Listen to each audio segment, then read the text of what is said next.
اگر ایک آدمی مسجد کی تعمیر میں پیسے خرچ کرے اور بعد میں یہ مسجد پرانی ہو جائے اور مسجد کو شہید کیا، تو پہلی تعمیر پہ جو پیسے خرچ ہوئے وہ صدقہ جاریہ ہوگا یا نہیں؟ دیکھیں، صدقہ جاریہ کا مفہوم سمجھنا چاہیے۔ بعض لوگ یہ سمجھتے ہیں کہ صدقہ جاریہ کا مطلب یہ ہمیشہ ہمیشہ، یعنی تا قیام قیامت۔ تو دیکھیں، ایسی تو کوئی چیز بھی نہیں ہے۔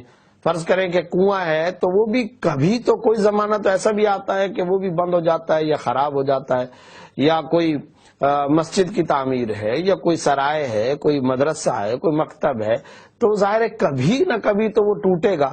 تو صدقہ جاریہ کا اصل مطلب جو حضرات محدثین لکھتے ہیں وہ جس کا نفع دیر تک باقی رہے، یہ ہوتا ہے صدقہ جاریہ کا مطلب۔